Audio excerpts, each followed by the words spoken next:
say, okay, fine, we can start to tell more of our stories. How do we reframe, for example, computer studies for Pan-Africanism? KT, let's hear this. You got, Let's think about it.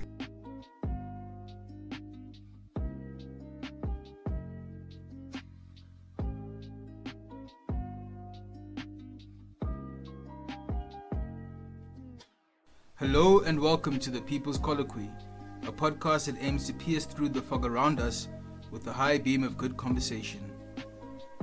Joining me today is Baholi. Hey people, what's up again? Speed out. Thabo. Hi everyone, we're back again. Frank, back top.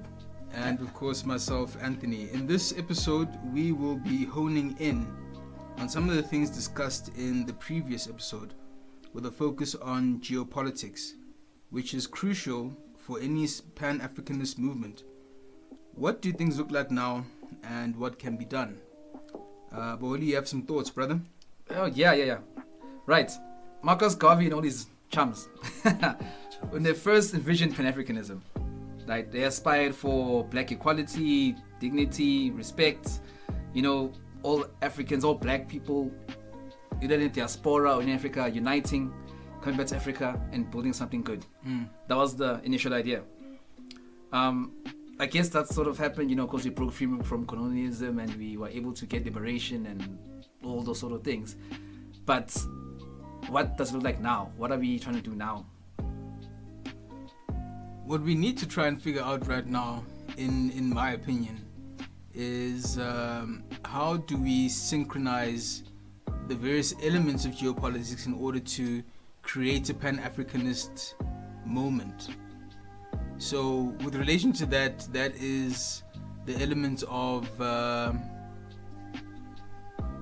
taxation all the way through to issues of the military. Now trying to straighten all of that out is a very, very cumbersome thing to try and achieve, especially in countries where resources are already tight to begin with. How do we reconfigure what we're doing as individual countries to actually feed into a Pan-Africanist moment? Because with so much conflict that's happening on the continent, with so much poverty that's happening on the continent, a Pan-Africanist idea has to try and contend with all of that. And one of the simple things that we can try and figure out is, what does a world of Pan-Africanism look like? Wow. What does it look like? In 2006, the Institute of Development and Education for Africa published, it was a research program, right? So they published where it starts.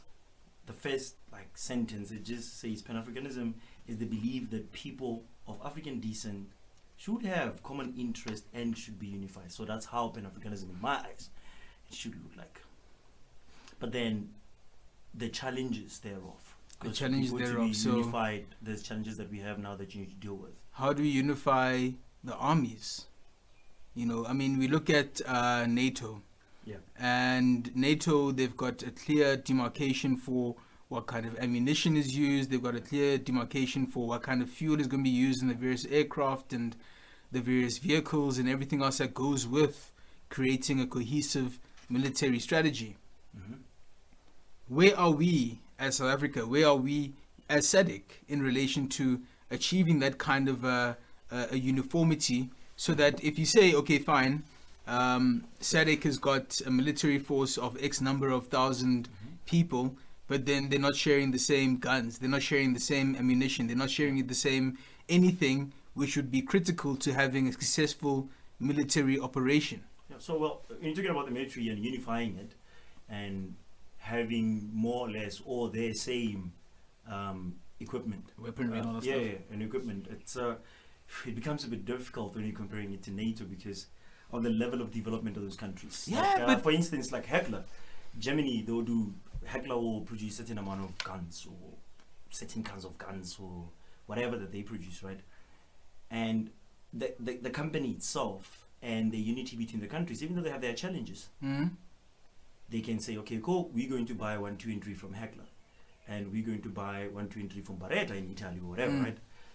And then you come to us, say with SADC, South Africa, we're using like old school kind of stuff, even though we're redeveloping them, guns and stuff. Yeah, they're homemade, some of them, and pretty much everybody uses Soviet stuff, like Russian stuff, AK-47s.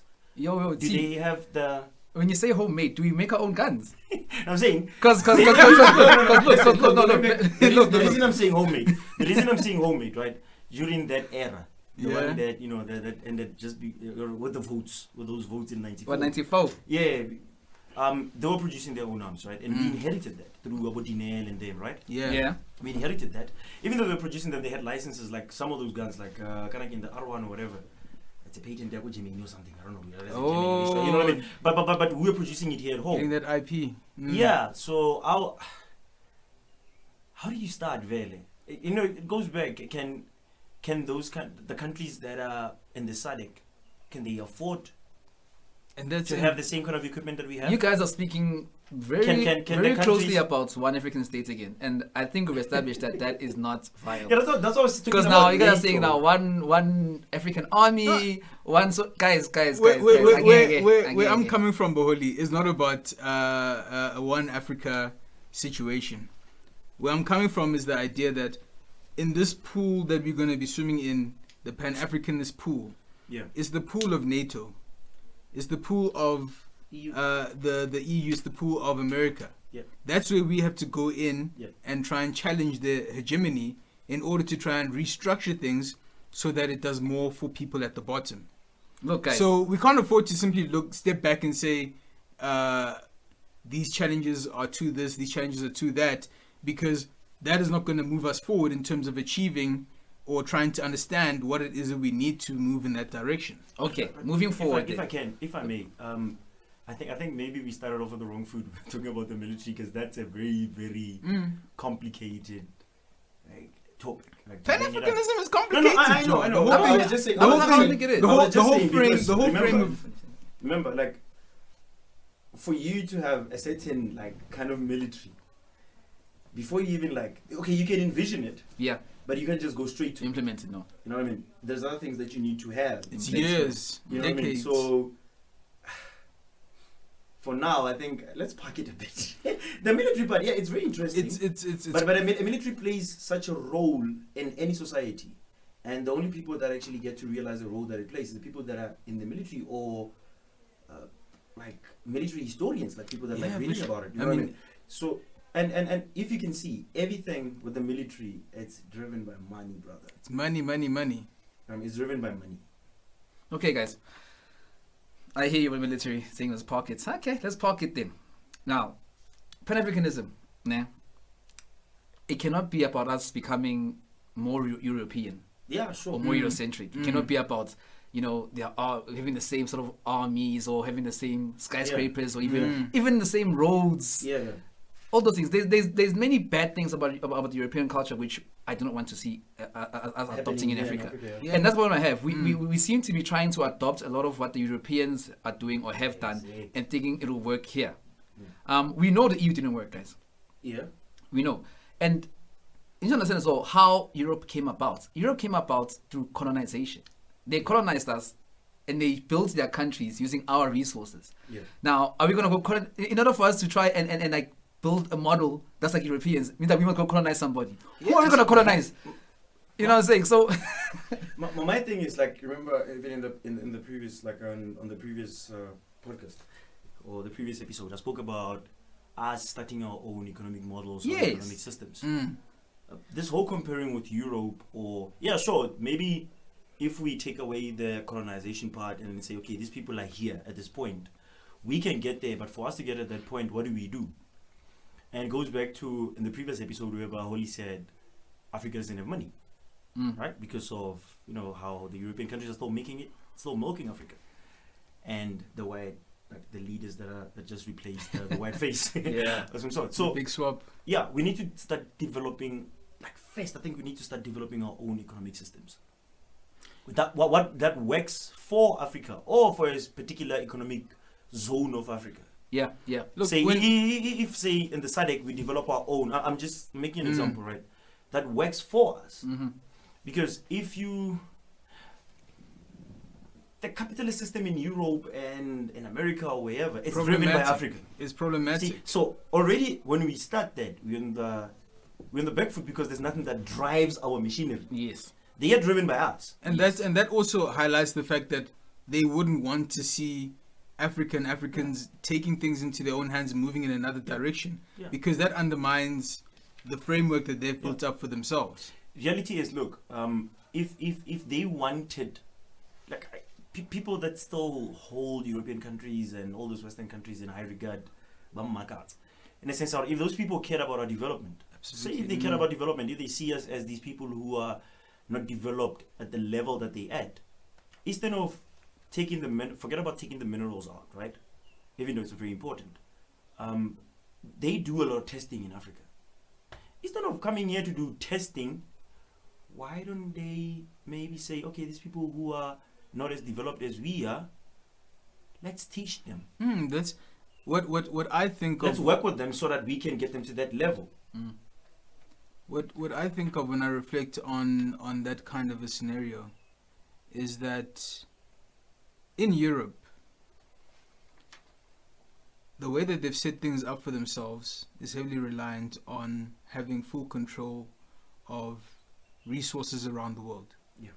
And when they had an opportunity to do something in relation to opening up the space for freedom and self-expression and women's rights and everything else that comes with it, when they were in charge of the various parts of the world, they never made those moves. Hong Kong right now, they're crying for democracy. They're saying that they want democracy, they don't want the influence from China. Right? But then on the other hand, England did not impart any of what it is that they're saying that they're trying to protect now. Well, They never developed it in that way. I personally believe there's a whole lot of China. Hypocrisy in the mix of this whole thing. Yeah.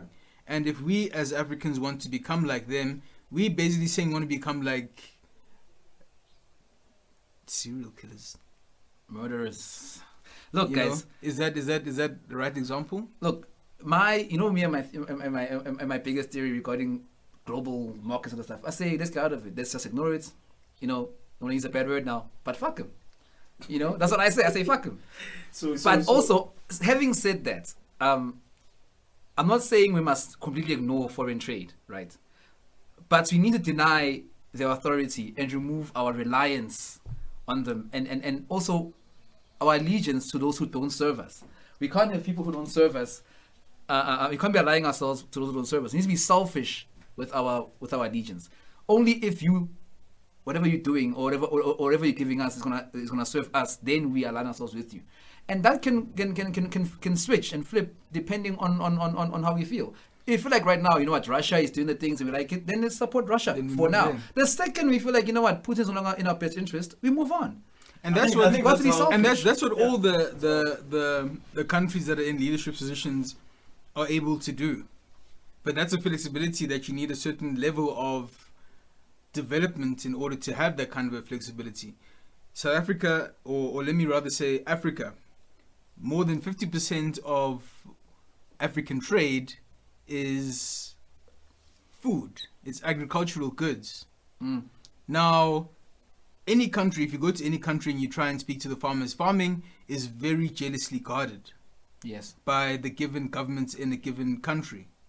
If you're not able to move from farming into producing something that you can export, something that's got some value added, then it's going to be very difficult to create the kind of base that is needed to start to compete in the same fields for geopolitical influence. But here's that Pan-Africanism comes into play again. If we are making those products and doing that farming, instead of trying to appeal to the Europeans, why are we not trying to do that in our continent? If I may, it's the same thing, right? What we have in South Africa, maybe somewhere in the east or north or whatever of Africa they don't have, and what they have there we don't have. You know what I mean? So why can't we start by building our own strong economies? Remember, unison, right? We need to be united. Yeah. You know what I mean? So why can't we start with that? Like 2020, our GDP as Africa as a whole, 2.58 trillion. There's a lot of money that we can trade within ourselves and grow with ourselves. The trouble is that the people who've got influence have got ideas about where those resources should be going and where our efforts should be going. The people who are actually in charge of the framing right now aren't interested in that kind of a direction. So then the first, what are you going to call it, pillar, I guess, of Pan-Africanism for us has to It's be ownership. It's Leadership leadership. and ownership, yeah. leadership and ownership. Yeah. Leadership is crucial for us to be able to achieve what we're looking to achieve. Now, what kind of leadership does that look like? Are Not we the one saying, that are we have saying we now. need Jomo Kenyatta and them to come back? We need Sankara and them to come back? What We need what do we need? Reincarnation? we No, need we don't need them, but things have changed. Yeah, maybe the idea is, like, obviously they will evolve. You know what I mean? Yeah. They will evolve with the times. Like in the previous podcast, like we said, things when the ideas were great then. Mm-hmm. You know what I mean? But those leaders, for whatever reason, some of them ended up in prison, some of them died. Some of them got labeled And then- dictators. you know what I mean? And they were replaced with, the leaders Others. that we had, So, yes, the idea, so that's like a foundation when you're building a house. So the idea is still there. So you built a house, you haven't built a house, you have the foundation. And someone comes to build a triangle, instead of like a rectangular house. So all that we need to do now is to break the triangle and go back to the foundation and come back up. That to me suggests community. Yes. The state. Community as the basis. Before we even get to where the state will fit, to what role the state will play, communities within a geographical area, local area, need to be able to stand on their own 2 feet without having to call for help from the state. But you see, that goes back to leadership. It becomes impossible for communities to build themselves and to build economies. You know what I mean? Or to build sustainable businesses. It always starts from point. That's why, the traditional economic system, like, I have 1, you got 2, I give you my 1, you give me this. You know what I mean? It always starts there, but they've made it impossible. So leadership, like Baholi said, leadership is very important, and leadership of substance. Look, guys, we all know Marx, right? Yeah. Don't let the state become handmade to a certain class. Yes. Yeah. That's what it is right now. That's what it is right now. So And that's all over the world too. So, it's not like, even listen, a matter of you know, South African corruption. For me, what hurts the most is that, apart from the corruption in South Africa, is that South Africans, the youth, because I don't want to talk about old people. Okay, cool. Yeah, they still form the part of- geriatrics. there you go again. They're still part of South Africa, right? But we are the ones who are going to inherit it. Our kids are the ones who are going to inherit it. That's what And we need to or figure out. Either we sort it out now or we don't sort it out. Like, everyone is going to, like, people that are coming after us, they're the ones that are going to inherit it. Yeah. Right. So if you don't sort it now, we don't sort it out.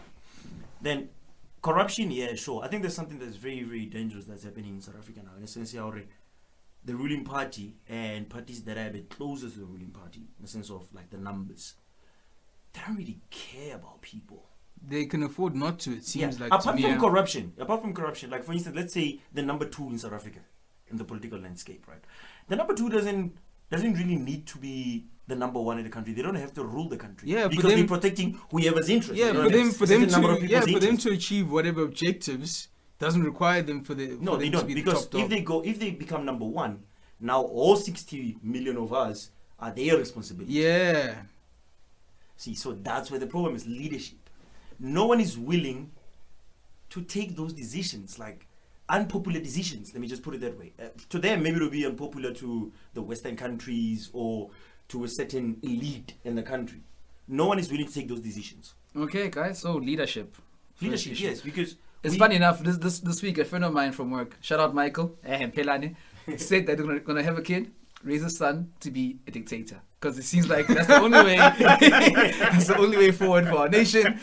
So his kid will be raised in some bunker somewhere, problematic. no interaction with anybody. Just And when he books. comes out of there, guys, when he comes out of there, yo, we are Like, dead. if I may, I've always believed in my life, correct, a leader. That's funny. A leader is someone who should at no time be scared to take a decision. Yeah, Regardless, like if people see this decision as unpopular, but either you are a dictator or whatever, if you see that that decision is right, because here's the thing: if you're a leader, you're exposed to a lot of things that your constituents are not exposed to. Yeah. You know what I mean? So take the decision. But the problem that we have now, like Baholi said, leadership, they don't want to take those decisions. No one wants to take those unpopular decisions. There's a part of it which is like they don't want to take the decision. But then there's another element which talks about, are they actually empowered to take the decision?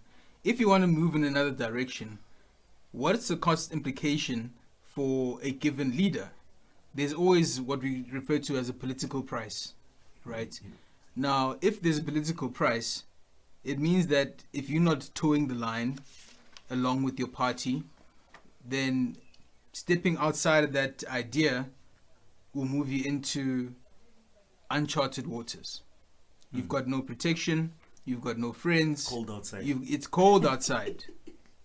And allowing yourself to be in that space is a huge problem for a leader who's trying to figure out where they fit in this political scheme. So then in this case, seeing that these people are failing us, and we know what kind of a leader that maybe we deserve or we need. Dictator Michael's son. I'm not going to mention that word. We don't want the antisocial ones also. Can we be clear also? No, antisocial ones are problematic. We've had that. No, the antisocial ones, we don't understand them. People tend not to understand them, right? But as well, right? For this leadership issue to change, yeah, sure, everyone can say leaders are born, right? Yeah. That's why leaders are born, right? Yeah. You develop a leader, you don't train one. I could say you that develop a leader, you don't train a leader. Oh, right? okay. Okay, at least that's what I believe. leadership is complicated, clearly. No, I'm saying there's no formula to create here's a leader to begin with. Here's the thing, for me, if I'm thinking, okay, I want to lead a particular organization, I'm going to look at, okay, what they need, the people, and then I'm going to focus on those things, right? But if I don't have that thing, that I was born with and that was developed, not trained for, developed, I won't be able to take those decisions that I need to take. Going back to military history, look at all the great generals. They took decisions that pissed off their maybe kings or presidents or whatever, but it was gamble, but it worked. They were unpopular, but it worked. True. You know what I mean? All the great generals. We need. You know what I mean? So then it goes back to leadership and the people Dumela who lead you get those kind of people, and overlooking the fact that these people don't want to take like decisions that really matter. I hate this, but can't we address the whole education part as well? Well, when it comes to that, because here's the thing, homeboy, right? If I'm looking at this guy and thinking, oh, okay, cool, our president or whoever is not taking the decisions that he's supposed to be taking, right? But at school, I'm being taught about Marie Antoinette. As a South African, I have no business. That's it. Yeah. You know what I mean? Why aren't I taught about maybe Mantatis, the people that had the blood to make those decisions? Yeah. Look, guys. Forget about your economics, your science, your mathematics, and all that. Like simple basics of education. History for me, it's an easy target. There's so much going on in maths, so much going on in science, that we don't even have a space to put in a foot. At least history, we can start to look and say, okay, fine, we can start to tell more of our stories. How do we reframe, for example, computer studies for Pan-Africanism? KT, let's hear this. You got He's ready. Look, e-computer. Okay, cool. I'll get to the computer. But my thing with education is, yeah, sure. Like that international science, maths, the sciences, like labor accounting, sciences, like around that. Even politics, it's art and science, right? History is a role important in a sense for you to develop certain things. I'm not talking about developing like consumables. Those people are the sciences. They develop consumables. And those things that they develop, they need money. So the people that are going to consume them, the consumers, for them to be able to afford those things, they need to have a certain level of education. Not your degree or whatever. I'm talking about like a simple Advanced, education of knowing who they are so that they can be able to know what decisions to make in life. Look, I think what someone's trying to say, and I agree with on this one, is that in order for us to even learn about sciences and mathematics, all those things, you need to first know who we are. Yeah. And the one thing that they did very well was take that away from us. They like education, guys. It's the education that we have right now. It just produces model citizens. Yeah. It produces missionaries. Yeah. It produces people who worry about consequences of like things that don't really matter. Things don't really matter. That shouldn't matter to us. Because of the stuff we talked about. Jan van Riebeck, like South Africa didn't exist before Jan van Riebeck got You've been here, fam. You know, it's and it did it on purpose to keep us in the States. So that's where Thabo is going into how history is important. I would say even more important than anything else, because if a child knows who they are, they know their power, they know where they come from, then they're able to manipulate those scientific concepts, those mathematical concepts in their own languages according to their own culture, culture as well. I mean, we had scientists in Timbuktu, guys. It's not new. We have the pyramids, guys. Come on, we're not new to this thing. You know what I'm saying? I think recapturing the history and making sure that we all have a clear understanding of where we come from and where we are trying to go, it is definitely a crucial step, because the information that's out there about Africa is not written by Africans. No, it's not. Yep, it's not. It's not produced by Africans. It's not even interrogated by Africans. Guys, your uncle, that old uncle who drinks a lot, is very important. He's the one who's going to teach you all those goodies. Yeah, sure. He's the one who's going to teach you all of that. Because at school, they teach you about Marie Antoinette, they're teaching you about Jan van Riebeck, they're teaching you about Florence 19 whoever. Even languages. My grandfather fought in 2 World Wars. World War I and World War II. From Lesotho, right? When he fought the first, the one that I have on my Instagram is profile picture. When he fought the First World War, he was when they took him, or so before he fought, when he left Lesotho, he was not even 18. He was like 17 to like nearly there. He's He fought wars that he had no business fighting. No right? business. And he's not the only one. There's a lot of them that fought those wars, but nothing is written about them. Even in the so that's countries something like history, like simple things like that. Nothing is written about them. I didn't know about my grandfather fighting in all those wars, but I always saw like pictures more to, oh, okay. Yeah, you want this old man who looks like me, wearing all these fatigues, fatigues, you know what I mean? So why? They took away our pride by not teaching us who we are. It's about framing. And we allowed it. It's about framing. Maybe consequences, situations then allowed it, but now why are we still allowing it? Those very countries that were caught up in the World War, that were behind instigating all of these world wars, are a big problem, because those very countries themselves do not teach their citizens about the history of the people who came to fight alongside them. Yeah. They omit certain parts of their curriculum in order to make sure that they maintain a facade of imperial power, or whatever it is that they're trying to project, righteousness, or whatever it is they're trying to recapture, or whatever it is that they're trying to do with their history. They're not educating their own people. And that is also the same boat that we're in. It seems like miseducation is a theme across the world, because that is how you actually manage to control how people are going to think and how people are going to act. And look, sorry, coming to miseducation, I'm sorry guys. Look at where the miseducation is. Your science and maths, there's no miseducation. No miseducation. So accounting, there's no miseducation, right? But look where the miseducation is. The miseducation is where they're supposed to tell you who you are. The humanities. The humanities, that's where the miseducation is. Took away your pride. Look, so now is it? They took away who you are. What education? What education does, guys? It validates colonialism. It validates white supremacy, in my idea. So it makes it all okay. They had to do it, or it wasn't. Or other hand, like it wasn't so bad, It's just how it was back in the day, and it's actually over now. It's all just in an effort to subdue us mentally. Subdue us mentally. I mean, in America themselves, I mean, we all know this right now. there's many Americans who still don't know about Black Wall Street. They still don't know about Tulsa. They still don't know about it. Nothing. Even And now, I 2020. didn't know about it myself until this year. So it's, I mean, if they don't know about what happened, but they did themselves, because like the education system cannot show white people for the, I don't want to say evil because that's such a hard term, but for It's complicated. the definitely. evil people that they are for what they did. They can't put that mirror to themselves, and that's why education and that's why education is the way it is. Because once you do that, They have to protect it. It undermines their power base. I once read an article years ago. I think it was said by a white person.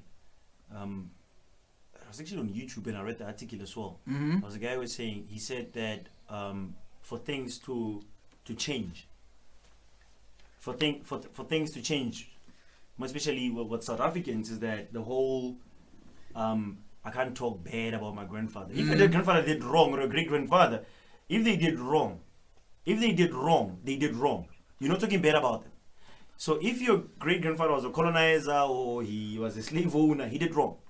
That's where you start changing things as a person. That's the fundamental You know what I mean? point. But now, because I'll take it here at home, like our people, I'm sorry, I'm gonna say it. Like a lot of white people. I'm from Northwest. I know how this thing goes. You know. What I mean? yeah. Like a lot of white people, for them, especially the young ones, apartheid was not bad, and they believe. and they believe that things are supposed to be the way they are now, because they were not born in apartheid. Yeah. So there's nothing that they can change. They believe that things have changed, but things haven't changed, because we should just move this on. boy or this girl can't look back and say, my grandfather did 1, 2, and 3.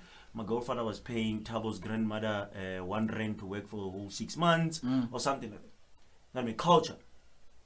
It's embedded in them, and then from then on, by sort out by embedding the culture in the kids and whoever, and then they bring it into the education system.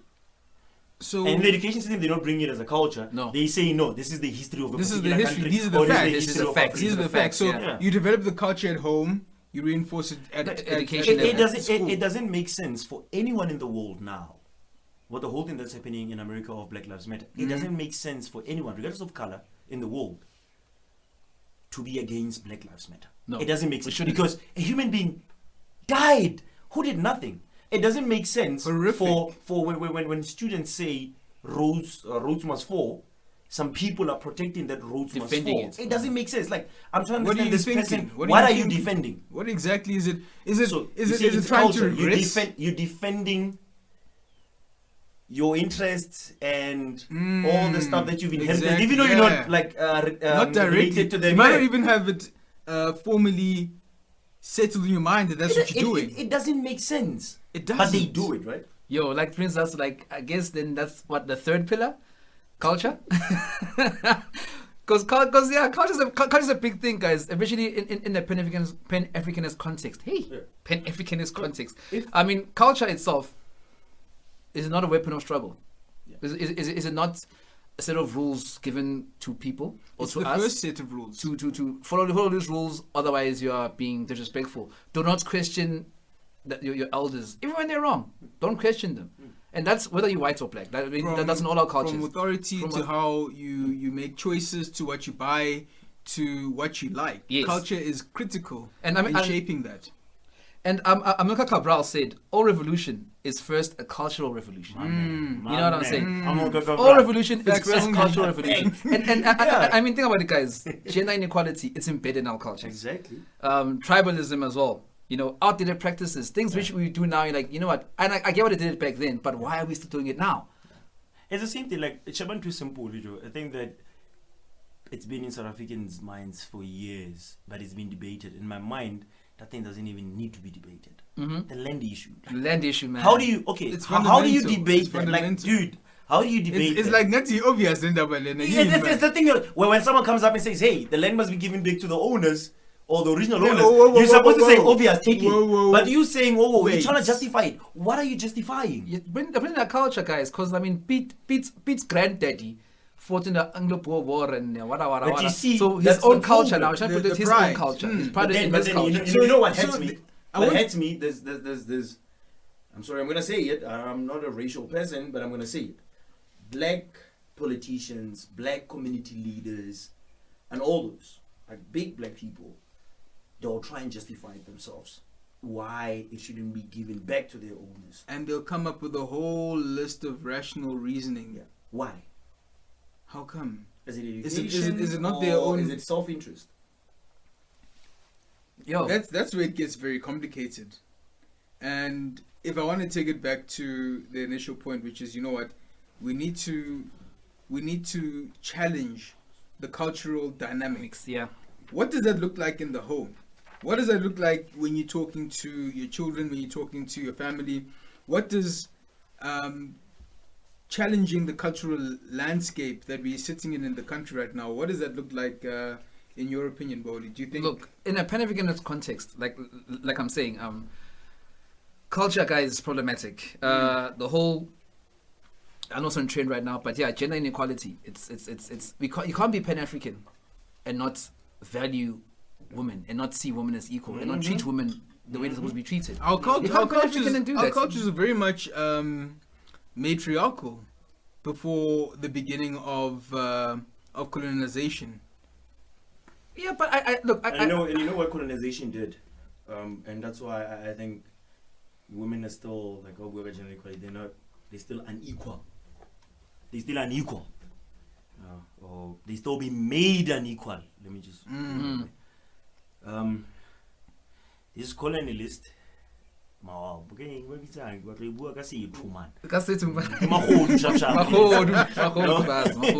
Say the colonists whatever singing up. They came, they took the husband, they made the husband work far from home, man.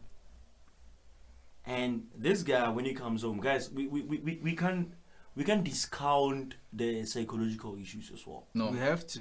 There's a lot of trauma in our country. These guys they came with a lot of trauma because wherever we look at them, we also treat you sharp and all that. It's not an excuse, but what they experienced there, and how it destroyed the black family because the father was there. Way away. Since we suffer from the same thing it's in the end, dog. So and it's inequality because he always felt like I'm the boss. In America, there was a concerted effort to undermine the black family during the times of Martin Luther King and Malcolm X, because the money that these organizations were getting together in order to do their protest marches, in order to do their rallies, the monies were coming from middle-class black families. You demolish that family, you demolish that middle-class black family that's got some expendable income to spend on issues of moving their culture forward. You kill the foundation for the political movement that it was supporting. Apart from money, Jay, you grow up. There's a problem that we have now in South Africa. A lot of kids who are growing up without their fathers or whatever, right? These days it's by choice. Okay, some of them is by choice, if not most. Back then it was not by choice. I mean, back then migrant apartheid South Africa was a country where you had migrant workers who are part of that country. Yeah. It was not like someone came from like 5,000 kilometers away. You had migrant workers because black people were not allowed to be at a certain point, but only the workers. Like, look at the mine workers, how the whole thing was done. I mean, they left their families there and they could only go home like once, twice a year. So you destroy the family, goes back to education. This child is getting the education from one side. That's 50% from the mother. Yeah, it's important, but he needs that father side as well. And this is before the time of cell phones and WhatsApp, when communication was simple and affordable. Yes. So, like I said, psychology is very important as well. What are the chances of this guy being like a psychologically sound person growing up? What are the chances of this person being a psychologically sound person growing up who sees his father once a year? Look, they're not great. They're not great. I mean, they've been like right? But what are the chances? They're not great. But now, culturally speaking, there had to be things which are now outdated, or ideas, I guess, which are now outdated, which are not working for us in trying to achieve this Pan-Africanism. Yeah. One of the biggest pillars that the Mahodu use against us again, tribalism. Yeah. You know, it's. Can I just say sorry to disturb you, Baholi? Can I just put it this way? South Africans are not tribalist. I'm gonna say it. South Yeah. Africans are not tribalist. The That's tribes why aren't strong we enough. intermarry so much. Mm. We are not tribalist. Mm. But Mahodu, these Make thieves, you want us to think that we are. they make like they want like Barrietsa, and a few blacks who were replacements of the white faces Encourage that. are the ones who are encouraging it. South Africans are not. I mean, we like, look at right now. There you were Zulu, stories. right? Your wife is what? My wife is Moped. yeah. We are not tribalist, guys. We are not. My mother. People, is South a Africans, Zulu we are not leader. tribalist. We are not. Look at the people around you. Look at your family. What are you? You're It's not like obvious. 100% Zulu, 100% Xhosa, 100% Sotho, 100% whatever. Look at yourself. We are not tribalist. Very, very cosmopolitan this country is. And that's not a bad thing in my opinion. I think that's how we actually come to a point where we can gain an understanding and a foothold that lets us move as a community in the right direction. But again, we're being pulled in the wrong way by our leaders. Now, a question that I would like for some of our listeners to comment on is what is being done in your home to make sure that culturally the children understand and know what's going on, what has happened, and where we're trying to go. So, like, again, coming back to the whole revolution of the culture revolution, we can see that there's things that do need to change in how we view culture, how we practice our cultures. We need to be more united in that sort of thing so that we can revolt. Let's push back. So we can have revolt. to. Now, that brings, I guess, it brings us to our fourth point then. How do we revolt? How do we ensure this revolution happens? Is it us on Twitter with our hashtags? Hashtag Footsec ANC is us training right now. Hashtag Black Lives Matter. All those hashtags. Are they actually the means in which we can revolt and therefore achieve our Pan-Africanism? It's very difficult to build a relationship digitally. Whatever it is that's going to be coming next has to be happening in person. And up until we're able to take it there, we're always going to struggle. So long as we're relying on an infrastructure to create a network that's going to let us communicate and air our grievances together and figure things out together, we are always a step behind. Because what I can tell you now is that elites are flying to meet together in person and talk about the things that they want to do In person. in person. There's little that you can achieve with a 240 character message, with the time that people have available to pour into social media.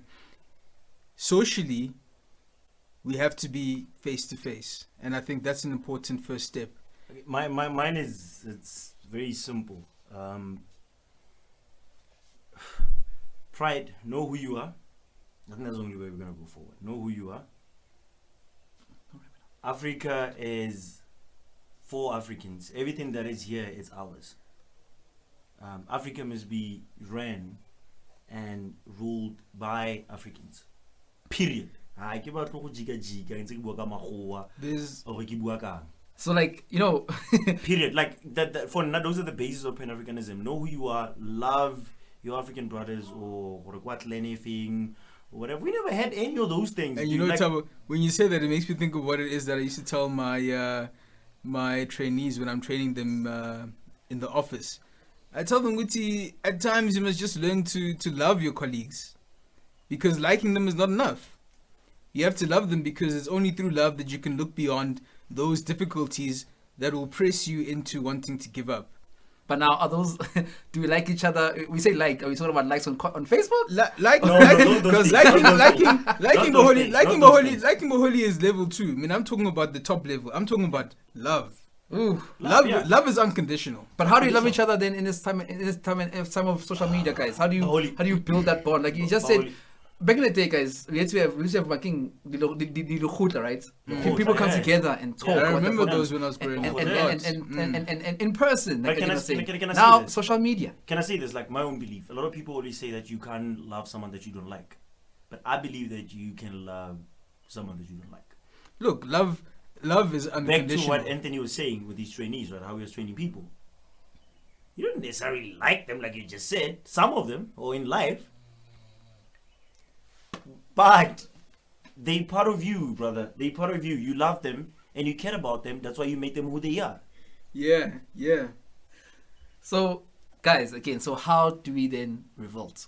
We've decided social media is not working. Clearly, it isn't working. I don't care how many hashtags we make. The ANC will not just say, you know what, guys, we're stopping our corruption Stop now. talking about That's those great. people, man. So, how do we do it? It's on us as the youth. It's on our Well, shoulders. How do we revolt? For me personally, I would like to give that question to our audience. Yeah. Because I don't have a clear plan that says what are the 5 steps that can take us where we want to go. Yeah. That's something that we all have to communicate and discuss and figure out together. What does a revolt look like? You know, no one is wanting to burn things and break things. Yeah. But if that's the only way you're going to be heard, you're going to burn things, you're going to break things. Yeah. So, listeners, please tell us. I Tell don't us what promote. your I don't thoughts. promote violence. Hey, man, I do. I don't promote violence. But what I'm saying is, look at yourself. Regardless of what you have. Look at the next person. Look at how your people are living, and you would know then how to revolt, and you would know then what is it that people need. If you're Kushi somewhere, classism, I really believe with people. Forget about Cancel the that. classism. Because it will only take you to an extent, you know, to a point. You don't know, maybe your kids will be the same as those ones. I'm not playing like that. Oh, Filisana, what about you know? But look at yourself, look at the people around you, look at your people, And see what you can do with the community that and you have that's how around the you. revolt will start. Because that's when you'll allow yourself to think out of what you have. From your decision making about where you buy That's things. why it hurts me all the time when I go to Cape Town. I go to Cape Town. Cape Town is a beautiful place, but immediately when you leave the city, chief, come on. And then you get on the internet. It's always rated so high in this in the world, like ratings that CET. Europeans. You know what I mean? But immediately when you leave Cape Town, what you see, like even when you're landing at the airport, what you see, It's a and problem. those are my people living around there. So the revolution, guys, like the old saying says, will not be televised. And it starts with you, bro. It will not be on social media. Yeah.